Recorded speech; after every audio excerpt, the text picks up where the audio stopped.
Cola, do you have an office? I'm sure that I do have at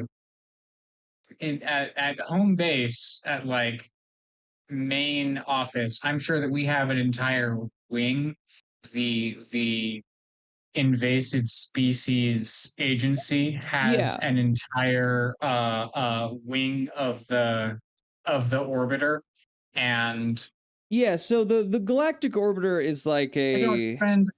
it's a bit it's a ship that I had stated was like 4 times the size of Saturn. This houses cultures upon cultures upon cultures of people from many places. The Yeah. main Okay. city is called Coranu, and imagine like the biggest New York you can imagine. Buildings on buildings on buildings. There is like It's it's an as if yeah. as if New York was the size of the state and not the city. Correct. Yep. And Okay. yep, you have open skies because as far up as you can see, like you see eventually you'll see like the bubble dome keeping you guys safe. Hi. This Hi. is where the center of culture is for our known universe. This is where the Delta Cruise, like this is where they do their like they pull people in, they ship them out from here to a station. The Um onboarding. yeah, the onboarding. The invasive species committee is definitely a you have a huge building here Okay. in the It's in the it's main. not a it's not a wing. It's like city sized in a state sized city. Yeah, it's like a So huge yeah, organization in this, and it's government yeah, run we for sure. certainly. There I have a desk. I don't spend a lot of time in the desk. I spend more time sort of out and about in the city, because the social game is where I live. I'm an undercover investigator, and like I'm out in the life of the city, More and often than I've yeah, more often than not. Unless I have like paperwork to do, I'm out sort of culturally educating myself, sort of learning how to better blend in with any environment. yeah. Yeah, I mean, and this Yeah. is definitely a place to do that. You wouldn't have access to more cultures pretty much anywhere that I mean, anywhere that you've been on your missions. This is the center of culture exchange. So it definitely makes sense that you, as an agent who does this kind of work, is constantly trying to ingratiate or yeah yourself in that.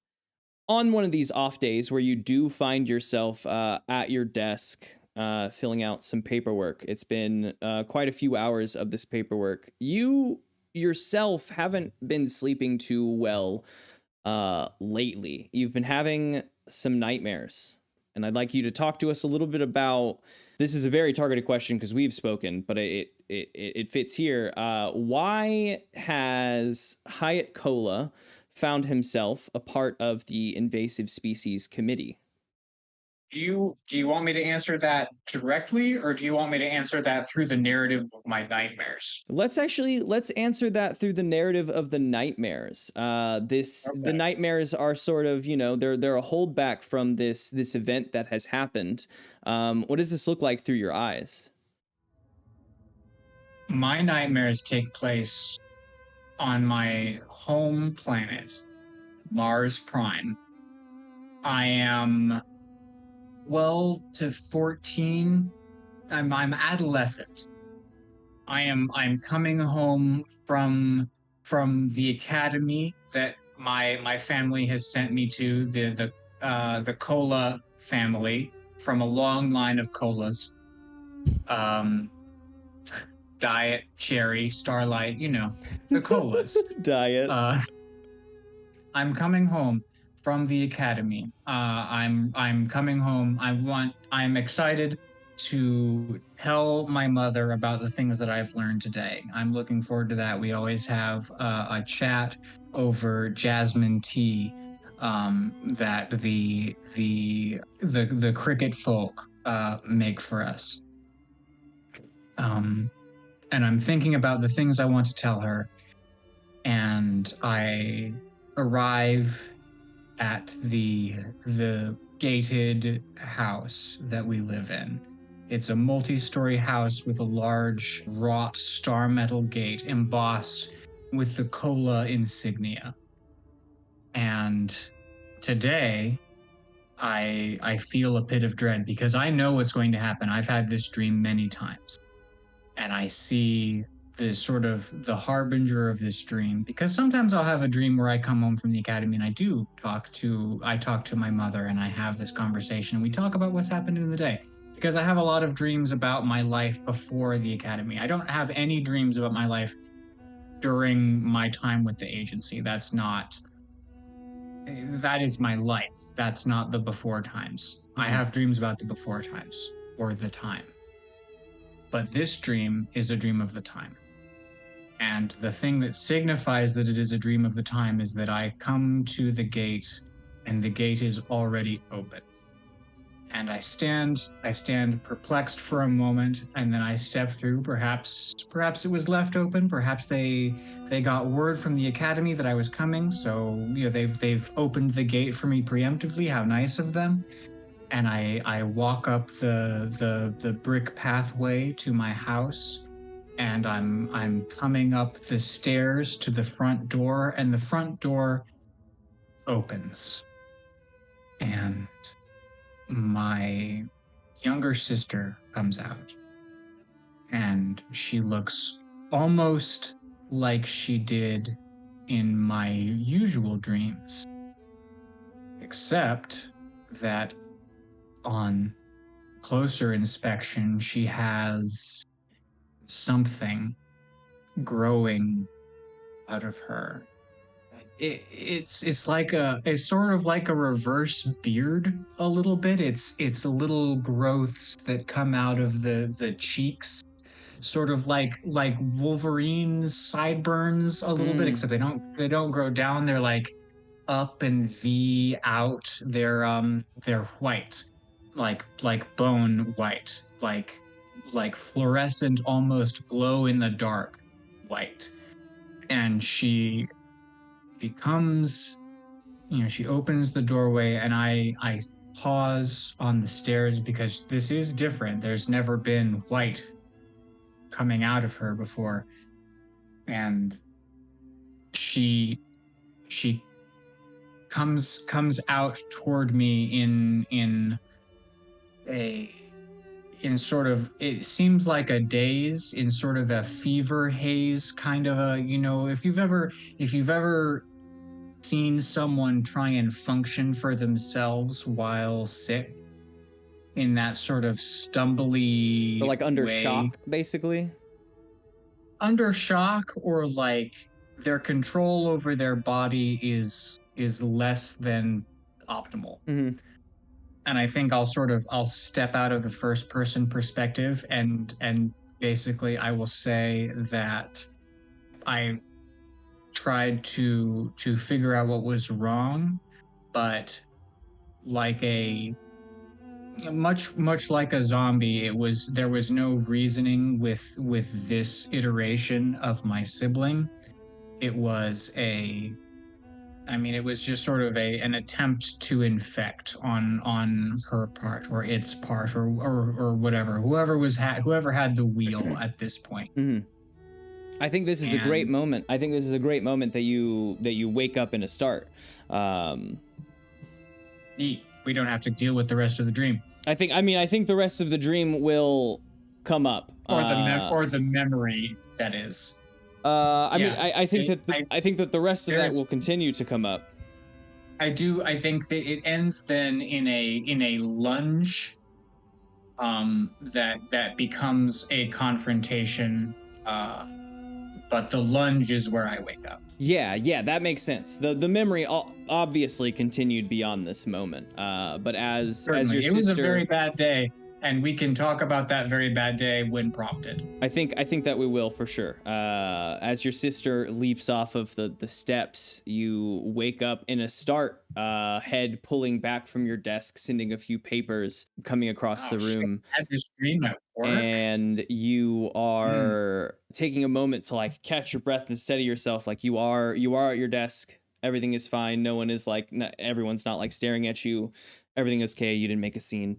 But there is a light blinking on your phone. You're used to this light. It comes on all the time when the director wants to speak to you. Most of the time, it means you have a mission. All right. Well, is it a answer the phone, or is it a come to my office This is a come to my kind of a office kind of, yeah. okay, kind of a light. All right.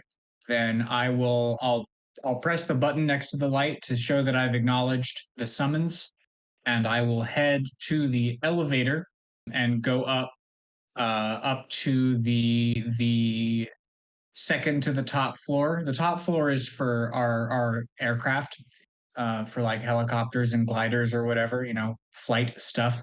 But the penultimate floor is the executive wing, and I head up to floor 29, and I get out of the elevator, and I head down the hallway. There's only four offices on the executive wing. There's the director's office at the end of the hallway.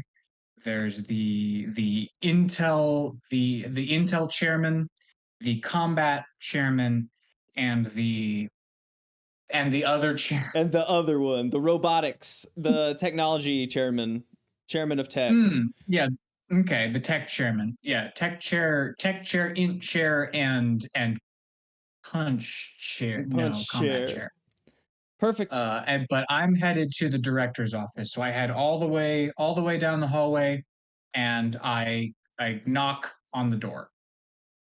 You hear a come in from inside, and as you enter, the director, a wide, tall, bald human man, sits behind his desk. He is typing on a keyboard. He has several monitors around the desk. The reflection, love a command center. He's got a whole setup over here, Mhm. and it's all, Respect for the chairman. it's all kitted out to where even the reflection of the windows gives you no information as to what's on these screens. Like, everything is so privatized that, like, I even would be willing to bet that there's been times where you've been behind his desk and you, like, his screens look off to you. He probably has something in his eyes that, like, lets him see what's actually on the screens. Yeah. And Yeah. he's like working pretty fast as you enter, and he says, please come in, take a seat, close the door behind you if you would not mind, and continues just like clacking away very quickly. I like the culture. I like a culture of body mods in the higher echelons of the agency.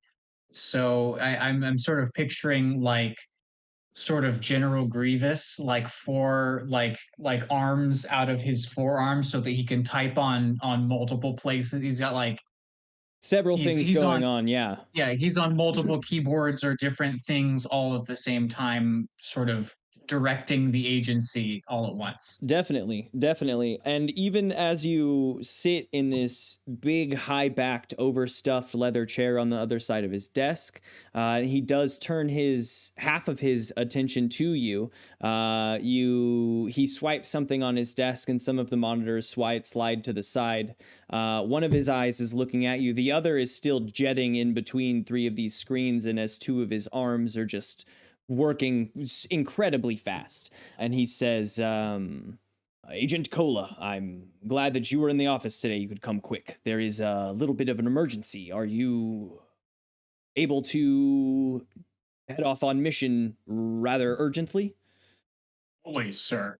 That's fantastic. You are aware of his other arm reaches under the desk as the first one continues with its work. He pulls up a file and slides it across the desk to you. Manila folder. There is a picture on the front of it of an agent that you know enough. His name is Jeremy Pevins. What is your relationship like with Jeremy Pevins? Is he just a coworker? Have you gone on a mission with him? No, I've certainly not gone on a mission with him. Agent Cola works alone. Pevins has been present at briefings. It's possible even that Cola has sort of been in the back of the room while Pevins has given like an intel briefing. Generally, Cola doesn't attend these, but occasionally he stands in just to sort of be aware of office culture. Generally, Cola gets his intel briefings from Heavens's boss. It's unusual that he's getting a briefing from the director. Yeah. Pevins, as you know, is just an agent, the basic run of the mill. What's his name? What is your agent in training's name? The one that you got assigned? Are we gonna go with Scruffy? We cannot go with Scruffy. Scraggy? His name is Cluster Jorgen is his name, but he's Agent Cluster. He's Agent first name. Don't know why. Don't know why we've gone with this, but he's Agent Cluster. Agent Cluster, exactly, and Mhm. Agent Pevins. They are of the same rank in this situation. You having the rank of Special Agent, putting yourself above them. You've been in this work for quite a few Special years. Agent Cola. There may have been a time at some point in which Pevins's direct special agent was out, and you may have taken like one of his mission briefings as he returned. Not too much interaction, but of the agent. Certainly. I've done some like missions within missions kind of jobs where I have attended Pevin's briefing and then been given a file that had my additional details. Mhm. But like all the base facts were covered by Pevins. Yeah, that makes sense. As you open this manila folder and leaf through the front few pages, it's a mission dossier. The mission dossier sort of details that there have been possible sightings of an invasive species on a Delta exploration station out on the edge of our territories, and they seem kind of unbased. It looks. I mean, like, you guys respond to almost every single lead about an invasive species, knowing the danger of a truly like malicious invasive species from yourself. So it's not a surprise that he went out even on this like very low based information. There's someone said that they overheard a conversation about putting eggs in food, and I think that actually might be it. Is that someone just overheard a conversation about someone putting eggs in food, and they didn't know who the person was, and it seems kind of nerve wracking. There is a note in here that says the captain of the station has dissuaded all fears. That almost means nothing to you guys. You're going to go check it out if it makes sense to go check it out. And out here on All it the means is that the captain is a lead. fact, out here on the edge of At least space. I don't know that that's in the file, but that's what that means to Agent Cola. Sure. Special Agent Cola. Special Agent Cola. These claims are often looked into even more out here on the edge because, like, someone putting eggs in food means almost nothing here on the main galactic orbiter. We might go check that out. But there's tons of food, tons of cultures like that. That conversation is probably overheard millions of times a day. Any curiosity out here on the edge of our territories, if it's with a race we don't know, could be a lot more frightening.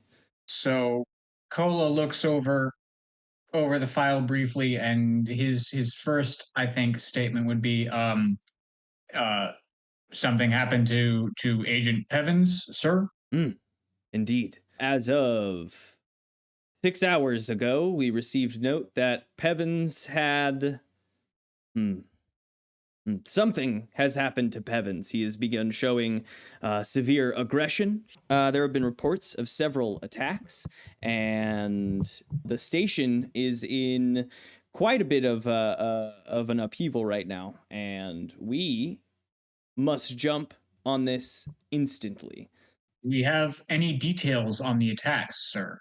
All we know is that as of 6 hours ago, Pevins simply snapped and attacked some of the science officers in the same room as him before leaving and disappearing deeper into the station. He critically injured two of them, one of which is on life support at this very moment.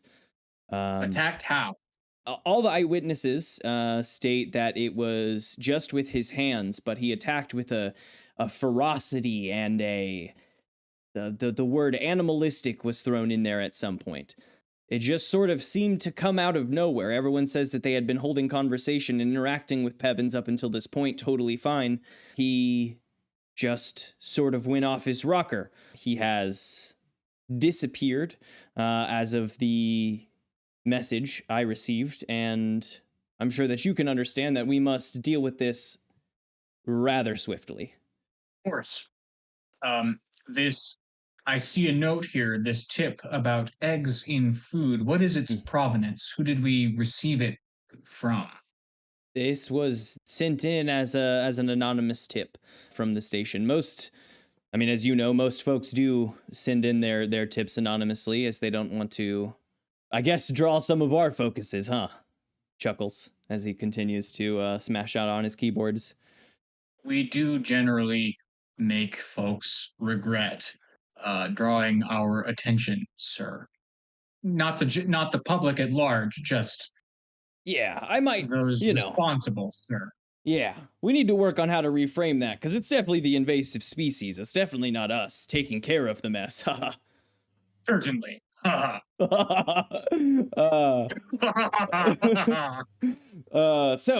this is a urgent matter. I would like you to grab Cluster, gear up, and head to the light pods. We're going to be shipping you out instantly.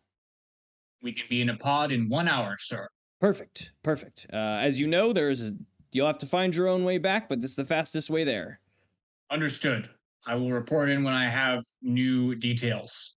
And you leave the director's office in order to prepare for this mission.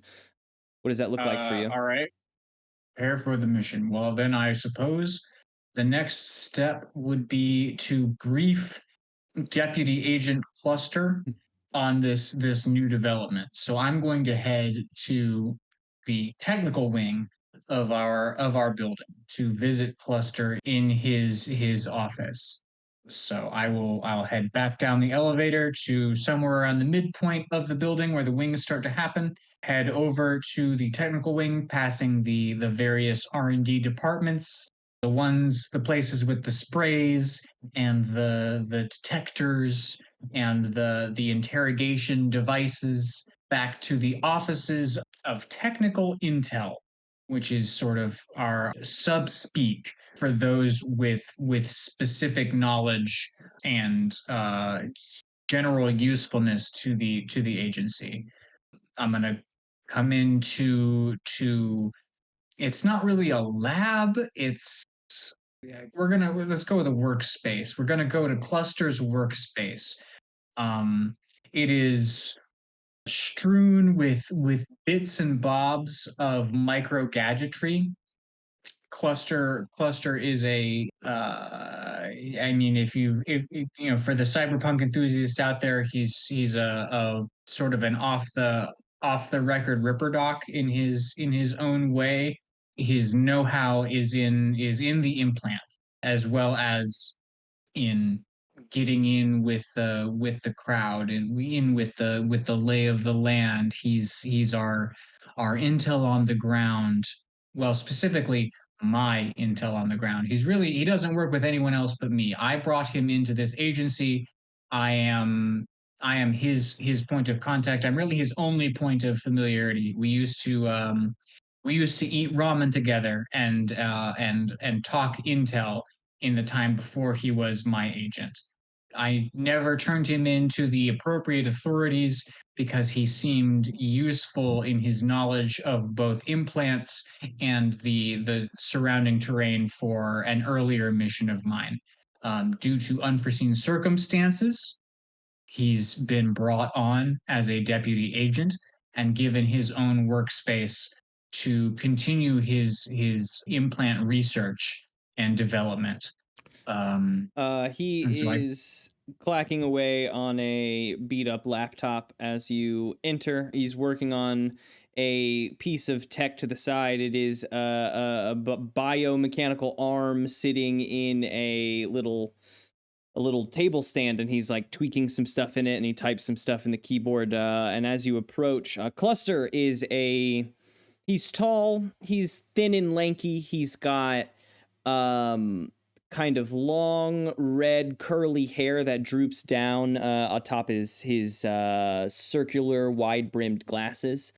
By all accounts, he definitely looks like the stereotypical lab nerd, but you know that he has like just some really keen social skills, half of which you've developed and half of which he's just gotten used to being your eyes and ears on the ground, talking to the folks in the areas that you go to get that information for you.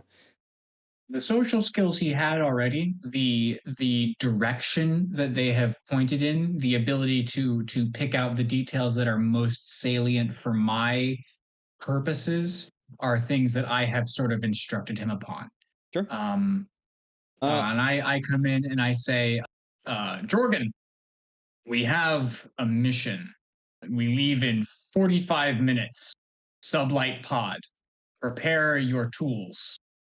Before you're even finished talking, he's already shut the computer and he's like throwing it into he has this big bulky messenger bag and he's throwing the computer in. He swipes some tools in there. He grabs some battery packs, like the loosest shit, the most unplanned stuff. And before you're even like walking out of the lab, he's like putting a few more things in and following behind you. I This is what I love about Cluster.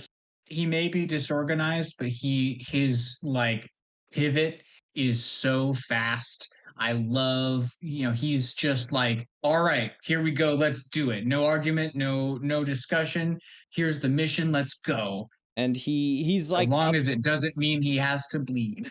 Exactly. And he is up behind you. He's got a little handheld computer, little flip thing. He's able to type on it. A mini handheld laptop, basically, as he's following you. And as you exit the lab and head towards supplies, as you still have to supply, he's asking, he's like, so what's the sitch, boss? We have an agent missing in action, potentially turned. Signs of violence, conflict likely. We've been tasked to investigate and potentially subdue. Your input and intel is essential to the success of this mission. I'm counting on you, Cluster. And And I only call him Cluster when I'm serious. Generally, I'd call him Jorgen because I've as always you're called him Jorgen. I mean, you guys are still walking down the first hallway at this point. He swipes up on his little hand pad as you guys reach the elevator and you finish, and he says, we talking Agent Jeremy Pevins? Here, I see that he was headed out to a Delta exploration station. Your intuition is spot on as always. We are searching for the whereabouts and the whatabouts of Agent Jeremy Pevins. Hmm. Last seen at the Delta Dawn station out in far space. Yeah, you said aggression. It doesn't, nothing in his files say that he's ever shown any signs of aggression. I mean, we all know Pevins can be a bit of an asshole, but it's not like he's aggressive about it. Certainly not. The only aggression I've ever seen from Pevins is his aggression to duty. In providing us with the Aggressively capable of carrying out his duties. mm-hmm, mm-hmm, really commands the intel room.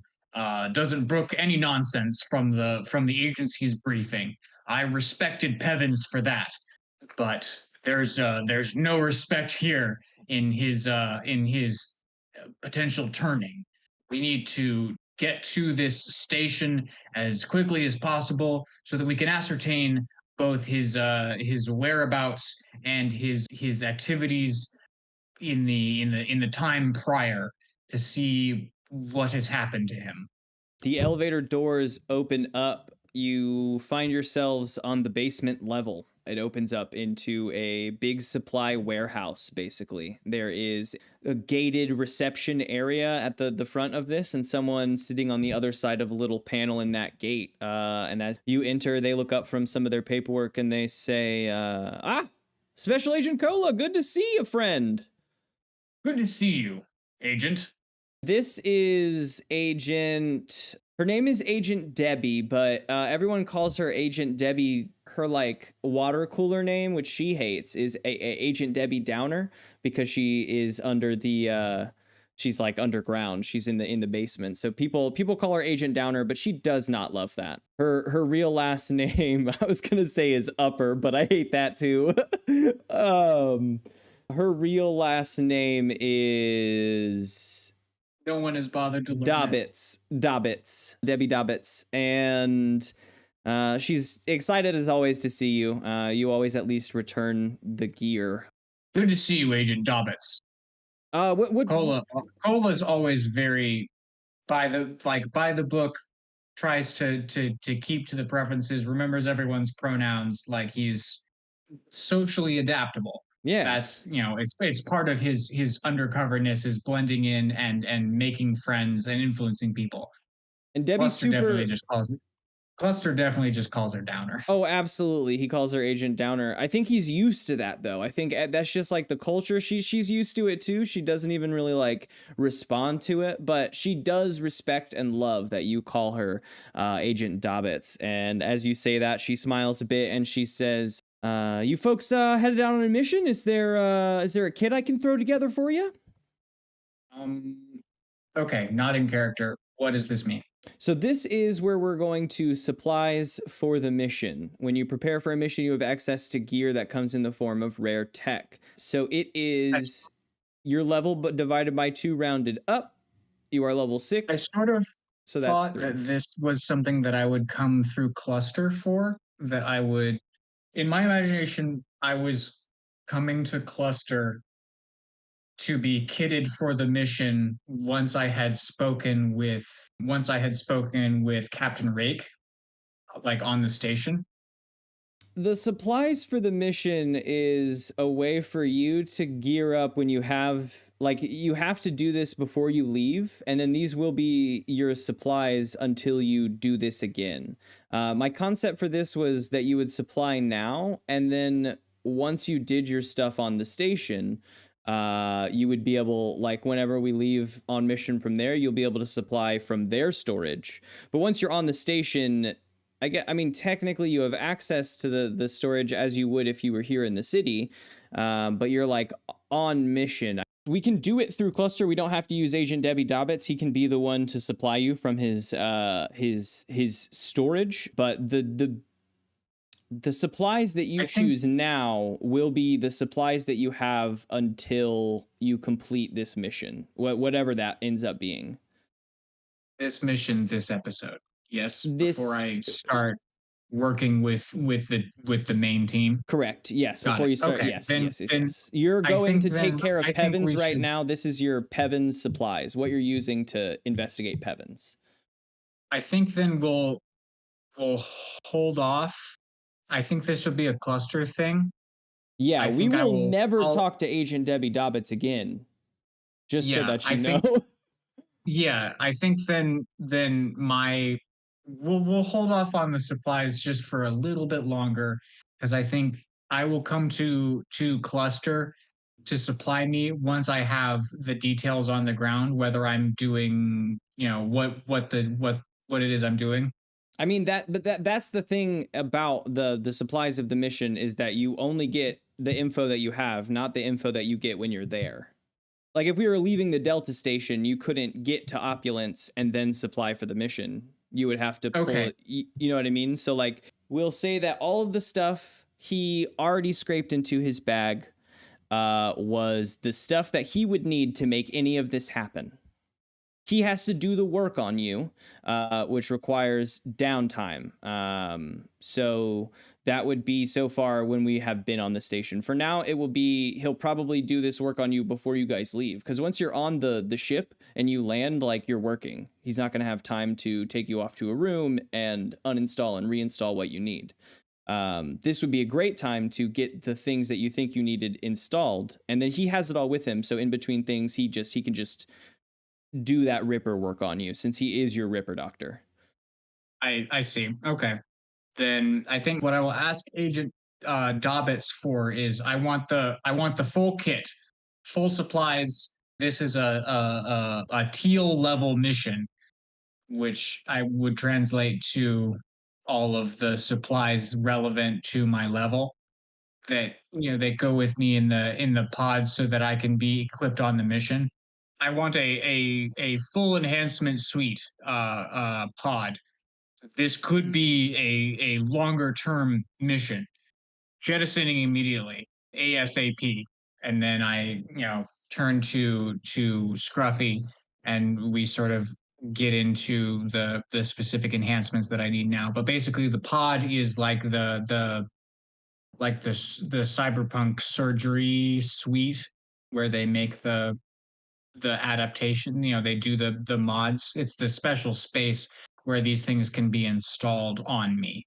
Sure, sure, Um, sure, sure. It's just like a little, almost like a hospital bed inside of a pod. mhm. It has all the necessary stuff he needs. She says that she can have that arranged. She checks out the file that has already been sent through. You guys are just going on like a 2-person pod. I don't know how that you have the room for another pod. Fuck it. She says, yeah, I can absolutely have that attached to your light pod before you folks leave for this extra long mission, of course. And I will, of course, have the necessary rations and ammunitions placed aboard for you. Yeah, I I appreciate. imagine it's like a storage crate, like a shipping container shaped bullet that's fired at like just shy of the speed of light. Yeah. And so, at some point I'll be able to get back into that shipping crate and get back into my surgery chair to change those out should that be necessary. Yeah. Uh, So I can do that. It's not going to be part of like the ship for like missions with the team.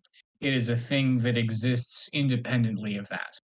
um, Correct? So I can't change my additions on the ship. I have to be on the Delta Dawn station correct. It will to be to too big to change my put stuff. on your guys's cruise ship. Indeed, indeed. Phenomenal. That Perfect. makes All right. canonical sense for sure. Cluster is rifling around in his bags. He's like, what are we looking for this one? Boss man.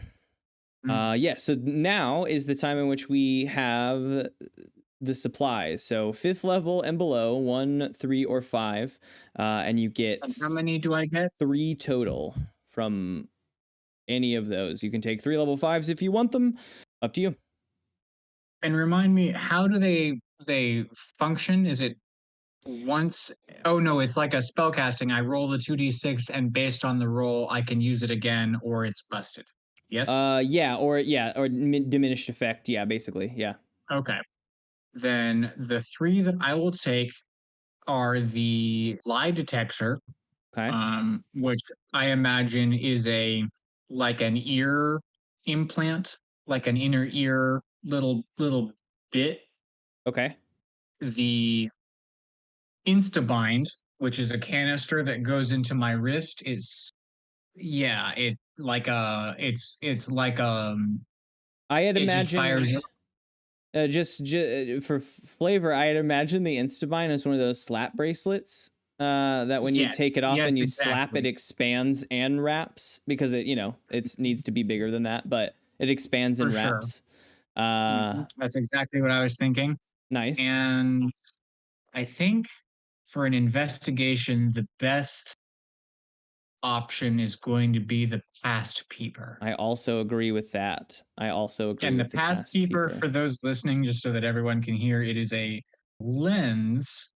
So how we translate that into an implant, Just an I ocular. think is I don't want I want person eyes. So I think this is like a contact lens. Okay, I like that. And I There's a dial somewhere. I mean, we could say that dial is on your wrist. It doesn't really matter. it's part of my wrist communicator. And basically I can using the lens, I can look up to sort of analyzing the sort of atomic interactions of a space. I can look into the past and see the history of the space that I'm in. Mm-hmm. I can look up to 24 hours into the past to ascertain what has happened in this place. Yep, yep, yep. That's the past peeper. Lets you do up to 24 hours in the past. The The Instabind coolest. is just a binder. Like we said, a slap bracelet that, when connected with your target, creates a incredibly powerful restraint, and then the lie detector, which can just detect truth or lie on a single statement. He has chosen one from each level of spells, which I think fits. I mean, like that was my hope with It's a this. good. It covers a lot of. This feels like as many bases I can possibly cover because I'm going into the unknown. Right. If I knew what it was that I was doing, I might have chosen more intel or more combat based implants. But because I do not know what it is that I'm getting myself into, I want to cover as many bases as I possibly can. And I Yeah. think this does that I think that it does with the that. intention of investigation. And I think that Cluster says absolutely. I can get these ready, and I can even get them implanted on the journey here. Yeah. Is there anything else you take care of in this hour, or is this the hour and we head to the ship? No, I think the implants take the hour. I think that the Instabind is very easy to install because it's just a canister that goes into a socket in my wrist. But the lie detector and especially the path keeper requires some calibration. Mm-hmm. So there's a montage of Cluster like poking at his dials and then telling me, a selection of truths and lies to sort of calibrate whether or not it's working, and like syncing up the past peeper to my risk communicator and then verifying with Agent Dobbits that what it was that she was doing 18 hours ago, so that I can make sure that all of these things are functioning the way they're supposed to be. Yeah, yeah. You rewind at 18 hours, and actually you see Dobbits coming in for her shift. You see it. I mean, you see it from the point of view that you're standing this past 24 hours. So as you look around in this space, you can see Dobbits get off the elevator and come over to this chain link gate next to you and unlock it and get behind her desk and begin rifling through some paperwork. And as you you relay all this to Dobbits, she confirms that is exactly what she was doing 18 hours ago, and she shivers and she says, man, these things always make me a little jittery. It's just so weird you guys can see into the past like that. It's unusual for sure. However, less unusual than the species that we fight against. Oh, absolutely, we got to do anything we can to protect the people of this fine civilization. Every method is justified. Yes, indeed. Oh, oh, I totally agree with you. Oh no. I I'm committing to a character. No, I like it. For the listeners at home, I've picked we sort of, when we were building this character, we were thinking about like what would a paladin look like in this universe. And so we were thinking about like very committed, steadfast to the cause kind of a character. Mm-hmm. And so in this specific instance, this paladin is perhaps not as palatable. Though not, I don't know, less palatable than my last character. Uh, They're different flavors. I think it's hard to palate this because in the world in which we're like playing is not one that we love to like play around in because it has like heavy real world implications. Um, I I don't mind. I enjoyed.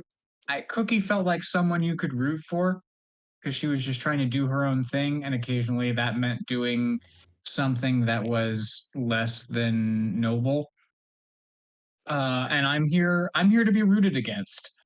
Do it. Root against me. I don't think that there's anything to root I'm here against. to complete my mission. That Um, I don't think that there's anything to be rooted against at the moment. I think that I remember the sacrifices of Mars Prime, I and you I mean even just from the frame of what we've learned of your nightmare, which isn't, I mean, not entirely much, but we can get a excellent decision narrative device, by the way. That was that really cool. I appreciate that. We can get an idea that this has affected you in some way, which is why you're here. Yeah. Also, I don't know if I actually got the words out before, but I love that your name is Hyatt Cola because we spoke about how a lot of the naming conventions of this main capital city are very like the capitalist businesses that have I familyed out, and you chose two the that are just like absolutely 100%. the notion of brand names becoming like nobility family names to me, that seemed like such an interesting space concept. Yeah. um I wanted to lean into it. I didn't really think about that cola was also part of that. Like, No, I like Hyatt Colas. It's very solid. It's very solid. Hey, everybody, and thanks for listening to the Dungeons, Drive-Ins, and Dice podcast. Appreciate you folks coming on out and being a part of this. If you are looking for any way to support the show, help us get our name out to as many ears as possible, just tell a friend. Make sure that you rate us on whatever podcast you're listening to it on. Follow us there so that it helps continue to push things out, rate it, or whichever method each podcatcher has of showing your appreciation for a show. Click that button, do that thing. It goes a long way to helping us get us out to new ears. And like we said at the beginning, tell a friend. Just tell a friend about this cool podcast that you're listening to and that you're enjoying. If you are enjoying this podcast, I myself host another podcast called the PureJoy Podcast. New guests every episode. We talk about something that brings them joy in their life. It's just a nice, relaxing conversation. So yeah, you can find the PureJoy Podcast down in the description below, or just anywhere that you are listening to Dungeons, Drive-Ins, and Dice. PureJoy Podcast is here as well. So go check us out over there. Other than that, folks, we'll get back to the show. Thanks for listening. Yeah, so that takes the hour, and as you approach your light pod atop the building, it is kitted out. There is a crate strapped on. Oh wait, no, we're talking like big storage container size thing. So it fills up like the back third of your storage container. The rest is all flight, stock, ammo, things like that. The crew comes together, they strap you guys in, and I mean, there's a brief moment before you guys are launched aggressively into space. You have traveled maybe once or twice by these light pods. These are used for emergency exoduses from the ISC to take care of the most important, the most quick, the fastest. There isn't a commercial spaceship or even just like a ship as like being a spaceship goes that can move as fast as these light pods. They are a one-way ticket, and they're the fastest things because they're built down to just speed. And like, you don't turn, you don't move, you don't do anything, you program it and you're there. I imagine that the luxury, like, what was his name? The dude who got blood. Like the escape pods on Bloodship would be sublight pods. Like, if if you've got money, then your method of escape is a sublight pod. It's not a pleasant method of transit, but it will get you out of there fast and fast immediately. and Yes. faster than anything else could. And like we've talked about, these are a one destination thing. They go where they're going and they get there. You actually had to set your destination to the planet of next to the Delta. The Delta is stationed outside of this planet, and I will find the name and maybe put it in there at another point. But there's a giant dead metallic planet that the Delta is stationed outside of the Delta exploration station that you are going to. Put your coordinates in for that planet, because you cannot, like, this pod is not going to land on the station. It's going to smash into the ground. You guys safe, the pod's safe, and then, as you know, you will radio the Delta, and they will have to pick up your pod and bring you up. And they are in your dossier. They are totally ready for this as well. And we can even say there's like as your ship gets close, it sends out that signal as it passes the Delta that, hey, we're here and we're ready to be picked up. Because as The director said that was 6 hours ago that this had happened. It took you another hour. That's 7. This took you 6 hours to get out here. Straight up just of speed. You guys flying out here on the basic ship with the whole crew in episode 1. I might have given it a different time, but took probably several weeks of flight. This took several hours as you plow into the planet. It isn't very long before you know the ship will arrive. Is there anything you want to set with Cluster before the Delta picks you up? I imagine that we're going to establish clusters like cover. I think that the pod will be sort of dropped into the back half of perhaps a storefront or a some sort of a business that becomes, you know, or a location that becomes Cluster's cover, Cluster's method of integrating himself into society, and so that the front of this is, you know, a tech spot or it's a something that Cluster will fit into, and the back half of it is the container where I can get myself modded out, which I like because then there's potential for meeting Cluster if they are looking for specific things. You know, so we sort of establish Cluster's role. Yeah, we're just going to go with it. We're in the market district. He's a vendor of, I think in this instance I like sort of like acoustic, like he's like a record dealer. I like the idea that vinyl still exists. Vinyl's forever. It's the true way to listen Uh, to music, and it always has been. exact, exactly. So he's going to be running a vinyl shop, selling turntables and you know, records, with the container in the back. So we sort of established that, and I think that's about all that's needed Mhm. for his cover. I trust him. He's been my loyal and capable ally through multiple missions, and so he knows what to do. We just sort of have to establish what it is that his cover is in this instance. Mhm. So the retrieval shuttle has instructions to deposit us Uh, in they like they definitely have their instructions to not open the crate. They're just going to come down and pick it up. When you folks land, they will help Cluster while you're going to do your first talks, get the container situated wherever he would like. They have orders as they land. They like let you know that, I mean, you know, they have orders to not be asking questions, to not like peek or pry. There's only they say that classified. Marjorie Captain Marjorie is awaiting for your arrival as you folks pick up off the planet and head towards the atmosphere. As you approach the Delta exploration station, nothing is really, I mean, nothing is out of place. It seems normal. There isn't any traffic going to or fro at the moment, but it's all lit up.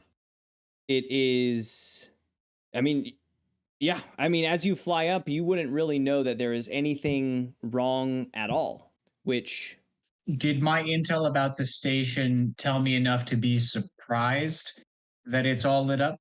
no. You Okay. this is nothing to you. I think that this is something more for Gabe, for me saying this to Gabe as Cookie in our experience here as players, the station has never been like this. As you folks Certainly not. have left and come to and fro missions, the bottom of the station underneath this landing bay has always been dark. It's just dark down there, and you guys know that the power has been out. But as you exit the atmosphere and begin approaching the Delta, that is not the case. Everything is up and running. Nothing again in Cola's intel to make that out of place, but it is out of place at least for us as players. Yeah, so you guys fly up to the landing bay, and things are pretty active here in the landing bay. There's lots of crews seemingly waiting for you guys to land and help get this storage crate through and into the markets quickly, and as yeah, I mean, just as quickly as possible, right? We want the least amount of people questioning it before it's in place. And as you land, Captain Marjorie is waiting, and she stands with her hands behind her back as you folks get off of the ship. You know who Captain Marjorie is. She's definitely in your intel file. Captain Marjorie is in there. Captain Rake is in there, and I think that those are the main two. I mean, those are the captains of the ship. What does my intel say about Captain Marjorie? Do you want me Um, to roll spout lore?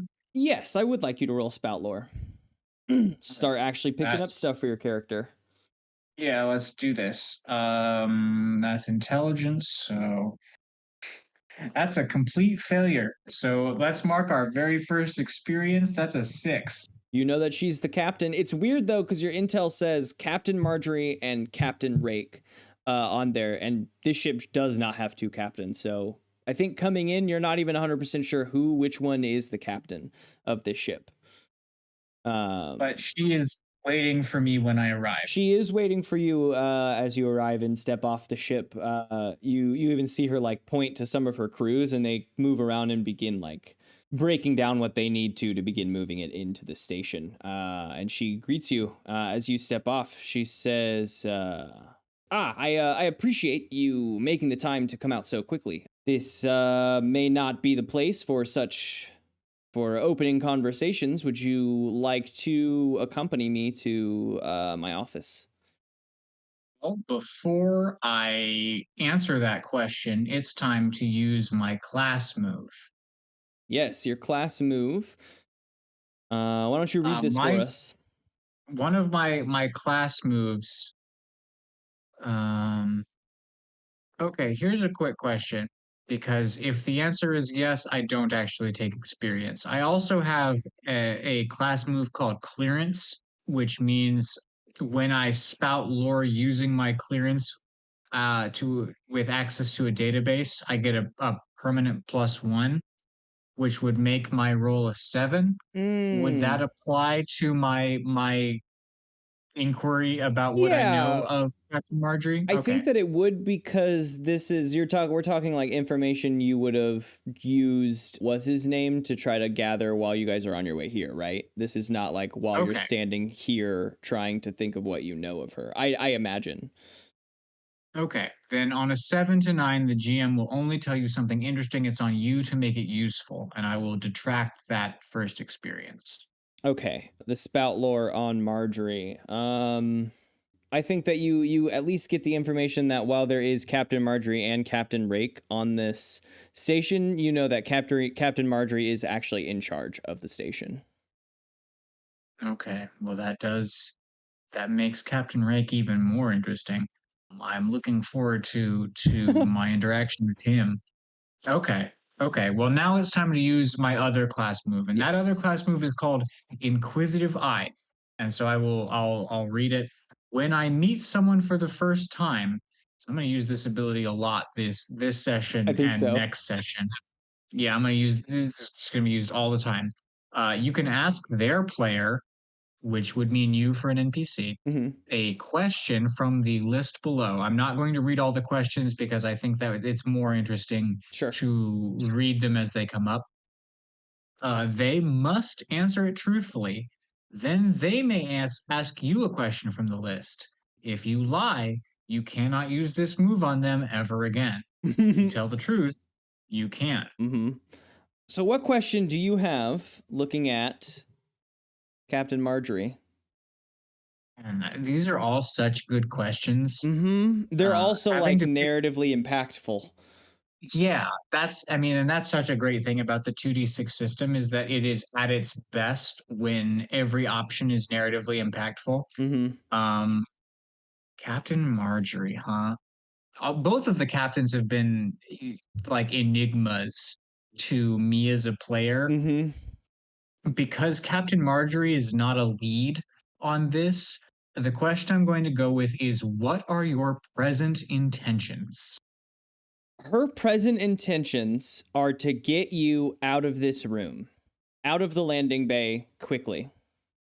I think that you may have been in these situations before where you come in, not in this exact situation, but where you land and your contact is not someone that you're trying to speak to in this public sense, right? But there was no But someone in sense, charge, yeah. right? But there was no sense of like she wasn't when she landed or when you landed and she started speaking. It was right to work. It was she wasn't trying to like be like, oh, welcome to our station, you're a traveler from far away, right? There was no like, there seemed to be no preamble. You landed and she wanted you to move with her quickly and out of this room. And I will say with that, you know, it's kind of focused on this room, that intention. She wants you out of this room. Okay. She doesn't want me to be acting the agent in front of everybody. Is uh sort of my interpretation of that. She wants me to be she wants physically me out of physically she wants you out of this room. hmm. Can I discern some realities about this room? After I ask, Please, yes. what Ask secret me my pain truthful. do you carry with you?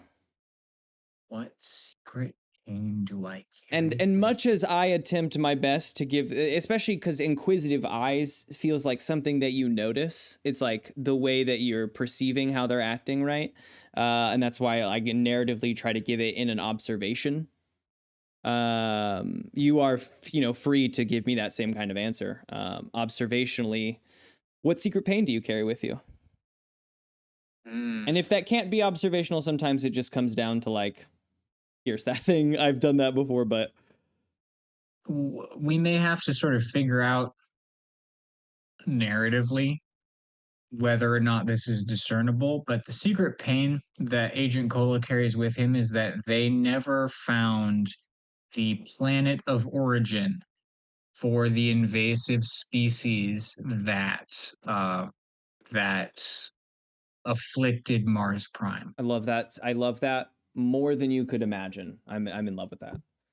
Mm-hmm. Um, I mean, I think how okay, let's say how does that result in like your actions? Are you is it I got to quickly deal with these missions because I know the damage they can cause? Is it I mean, I think a lot yeah. of that sort of comes down to my own sense of like you can that can be interpreted to the consequences. I think what it means is that if any evidence that sort of follows that through line comes up, I will abandon all other I will drop everything to follow this line of inquisition.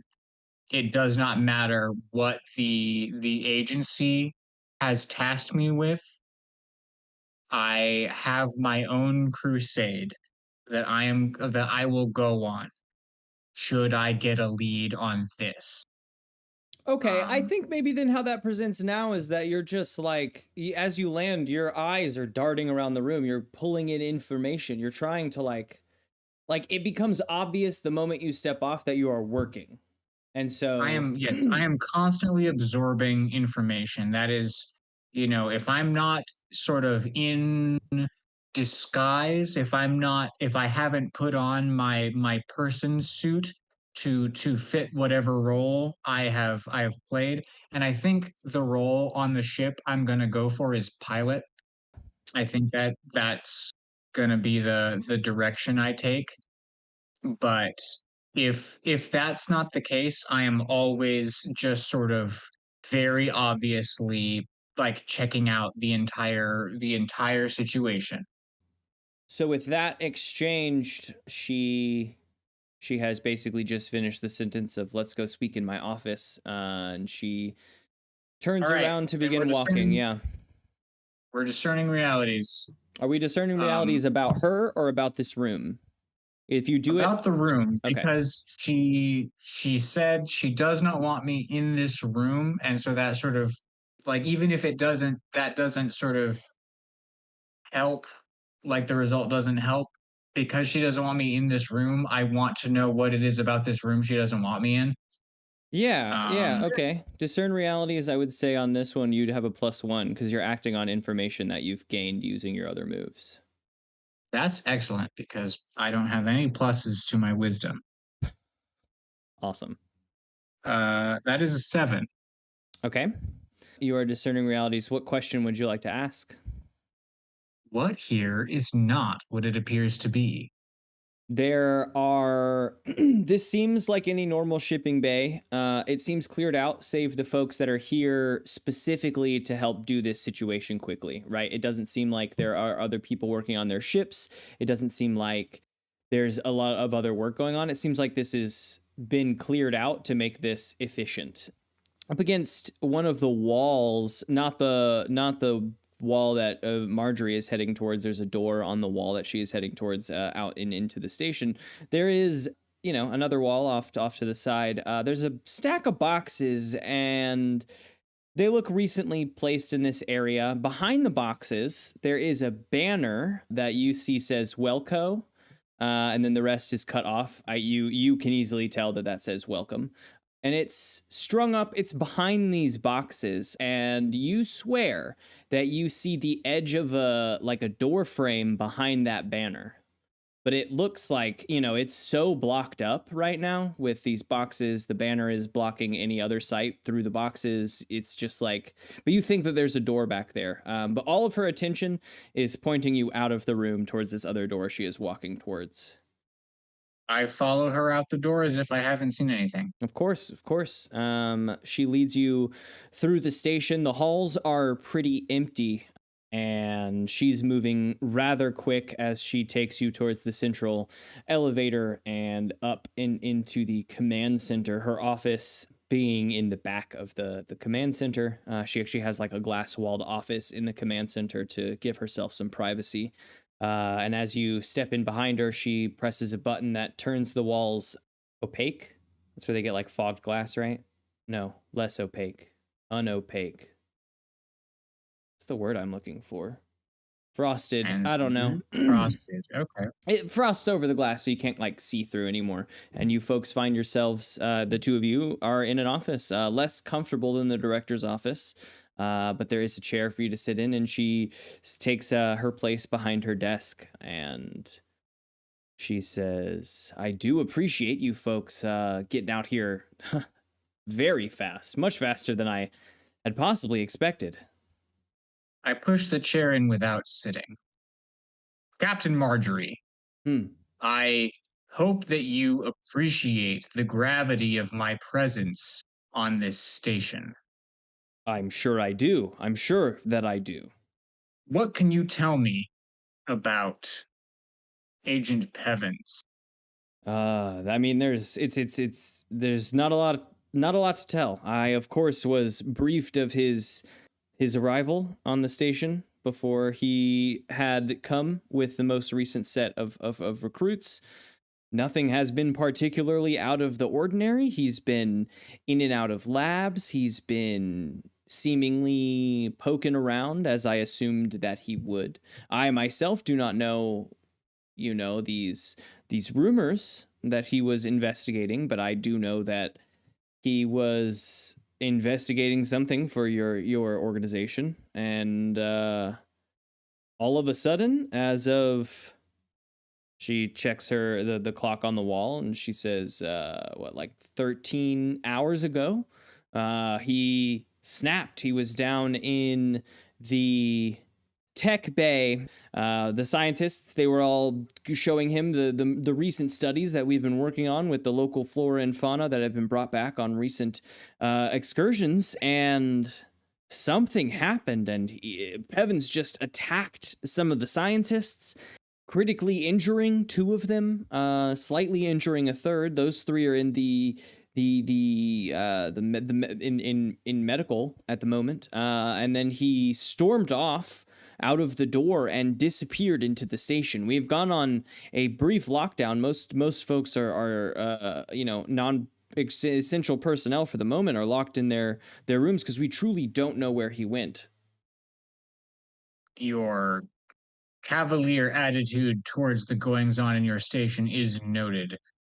However, I appreciate your briefing. What can you tell me about Officer Ray? Teddy? What about him? He's in charge of putting together missions for lots of the recruits and teams. He's an invaluable asset on this station. I'm not my right hand man. I'm not really sure what you're asking for here. We received intel that there was discussion of eggs being slipped into food. What do you know of this? Oh, the initial report that got Pevin sent out. I tried to dissuade some of his fears on this. We had a recent cook aboard the station, and she made me a special dish from her home planet. It included some rather delicious eggs. She called a delicacy from her home planet. Just a delightful popping sensation as you ate them. It was absolutely stellar. One of the best things. One of my officers may have overheard this conversation, but nothing out of place. It was a delicious meal. You, as a player, know that's not true. Yeah, no, I'm super torn. I'm super torn because this is a pivotal question narratively to me, the player who knows exactly how everything went down. Yeah. I don't want to trigger my lie detector without some sort of clue that New she clue. might. Yeah, yeah. Uh, But Hyatt does not know no, anything beyond what no, she has said. no, he doesn't. Okay, the lie detector. I'm just gonna save the lie detector because I'm Hyatt is most interested in Ray Yeah, at right this now moment you're doing cursory as a questions. lead. So I'm gonna leave the lie detector, I think, for Ray. Yeah, I mean it's only a Uh, one-time use if you fail. yes, true. That's true. But because he knows that, so he Truth. doesn't know there's yet to be any evidence of deception Truth. thus I far. will also Um, clarify or maybe reset that back and say that it's not necessarily the machine won't necessarily die if you fail. You might be able to use it no, it again if just you fail. requires They're repairs. just yeah, or it could draw unwanted attention. I feel like is always another good way to go about it. It could Okay. like lie detector It, in your ear. It could high frequency for a moment, so now someone knows that you've done something to try to it could be along those lines. I might have wrote specifically that it dies. there is actually no um Yes, no 6 minus, perfect. I wanted to leave it like that because usually at the 6 minus, it's like a hard move, which sometimes does result in the machine failing, but also could result in just unwanted attention yeah, or whatnot. 7 to 9, no notion of unwanted attention, but there are other I get to choose one of these four Hmm. options for something. Yeah, Okay, cool. but Okay. yeah, 6 minus. Um There's all sorts of options open. this cook, say more on them. More on the cook. Cookie Grubbins, new recruit. Swiftly, her and her team made their way up from recruits to specialists. They're actually taking on a rather important client. I'm sure that you may have heard of him, Zerulean Blood. At the moment, they're working on. She flips through some files on her computer. She says oh wow, the planet of opulence is where they find themselves at the moment, working for Mr. Blood. Of Blood Enterprises. Yeah, yes, of course, no, no, all over the galaxy. He decided to use our little exploration station for the base of his needs this time, and Cookie and her crew are out taking care of just those needs. Just for shits and gigs, I think I'm gonna spout lore on Blood Enterprises just to see if there's any chance of expanding the world there. Because I Gabe the player is curious. We never established where Blood's money came from, and so I'm curious what it is that he's got his hands in. Unfortunately, that's a 6. So Now I get to take experience. Yeah. I mean, about I think in this moment it makes you feel a little not nervous, but you're like, "Oh shit, I cannot believe this is something that I do. There's no reason that I should not know what Mr. Blood is up to." And the fact I think in this moment that you can't remember or you don't know, like that he's wealthy, that he has his hands in a million pots. But the fact that you can't draw that piece of information right now, that like this is an easy piece. You should know this. What Mr. Blood has his money from. But that it's like it's working you up a little bit because this you should not stumble on this piece of information. A dude on the street would know this. Yes. But for whatever reason, I don't. You took it as such like basic knowledge that you just didn't look into it any more than that, and that is annoying in this particular moment. Everyone knows Blood Enterprises. They do something. Yeah, I mean, I don't know. As a meme, I was even gonna say that they as your last name is Cola and your family went back, his last name is Blood, and they were the patron saints of blood drives. I do enjoy. I can't say that this is canon because I straight don't know, but I do enjoy the notion that blood is in like Oh no, I lost you as you said interstellar medical industry. Yep, 100%, 100% was where my brain was going when we were doing that. But you got a 6, so your character at least doesn't know.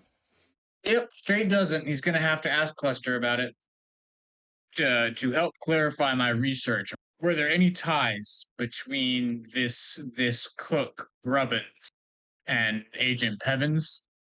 I mean, not that we're aware of. Pevins seemed to be interested. Cola jots down Grubbins' name in his little notebook. Pevins was asking quite a lot of his questions about Cookie and her crew, most certainly, but nothing seemed to come of that. He seemed okay with them, like less inquisitive, less questions, like he had gotten his answer by the time they had left for Opulence. Basically, since then, he hasn't really asked another question about her since they left. His investigation seems to be elsewhere into our tech bay and our Do you know who his primary contact in the tech bay was? It was Dr. Porpoise, who is in critical in critical state at the moment in the medical ward, one of the few that he injured on his rampage out of the tech bay. Who was Porpoise's second in command? Assistant, primary assistant, perhaps. Primary assistant. She was off for the day. Her name is Hazel Goodfella, and Hazel.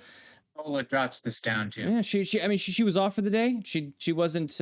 She is uninjured. She wasn't in the tech bay at the time of the attack, but she is his assistant. Works quite often with Dr. Porpoise. And do you know the manner of Dr. Porpoise's injuries? She flips around her computer monitor and presses a button, and a video appears on the screen, and she clicks play, and it is a security camera footage of the tech bay. You see Pevins working with Porpoise and another couple assistants around a table. Core is floating in between their table and a couple other workbenches as Core, the system continues so much more work. And they're going over a few pieces of tech on the table. It doesn't really, I don't know. There's not a lot here for you to gain as a ISC agent. Like, what is he investigating in this moment? Truly is, I think, your question.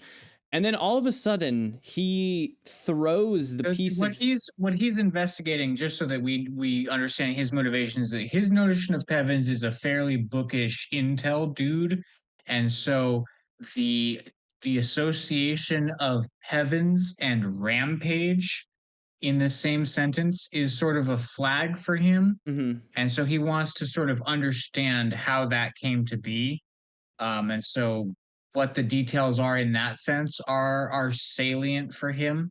So that's Yeah, sort of what he's on the lookout for, is what is this rampage that this yeah. nerd was capable of. So then it probably doesn't take you too far back that he is doing this sort of research over these pieces of tech and checking them out rather closely. And all of a sudden, in this video feed, Pevins throws the piece of tech backwards and up over his head, and he brings his fist down and into the doctor next to him. He throws his head back and he clutches the sides of his head and shakes and screams. There's no audio in this specific clip, but his body like convulses, and the skin on his arms begins splitting down the middle, and you see these little bony spines sticking up in the gap.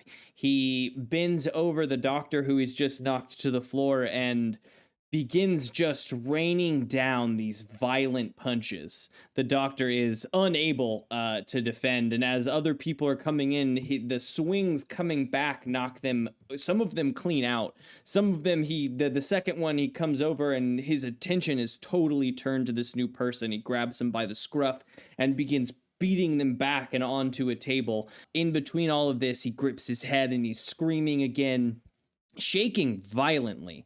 Cola taps the screen and like scrolls back to the beating of this second person. And who is this? Just another lab assistant. Their name? We call them Beaker Oh yeah, Boyd. I we're on gotta an do. investigation. I'm gonna have to go back through this episode details. and type all these names up. Beaker Boyd is his name. He's the other one in critical condition along with Dr. Porpoise. Convenient. Well, he got punched into the other person that got beat up. He sure did. He sure got the shit walloped out of him. I can see that.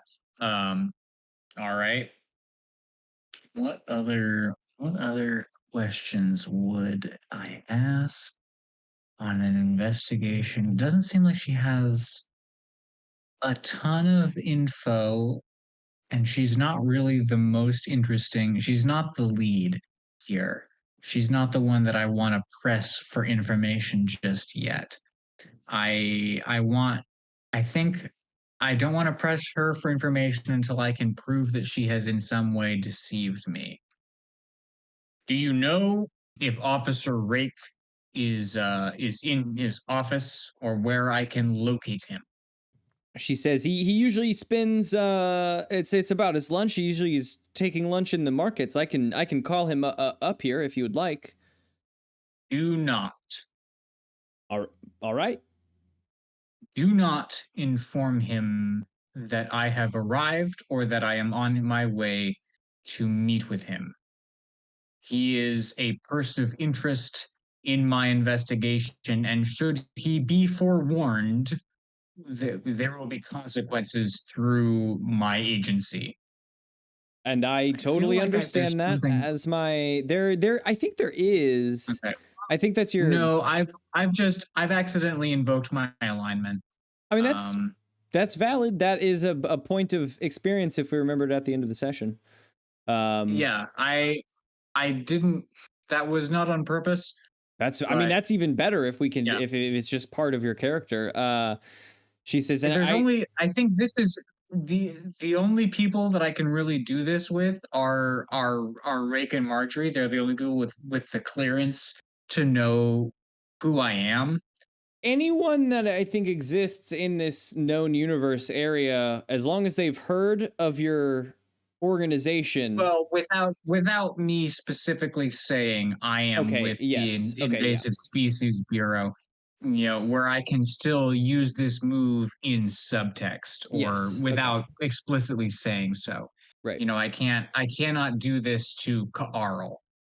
She says, and I totally understand that, and I definitely will not let him know that you're looking to talk to him, but as my second in command, he is the only other person on the station that does know that you are coming out.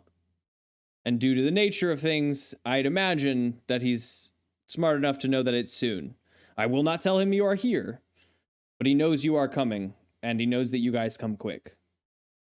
Your cooperation is appreciated and will be remembered. Rake leaves the office. Let me know if there's anything I can help you with. He gives no response, no indication that he's heard that. Great. Though he did.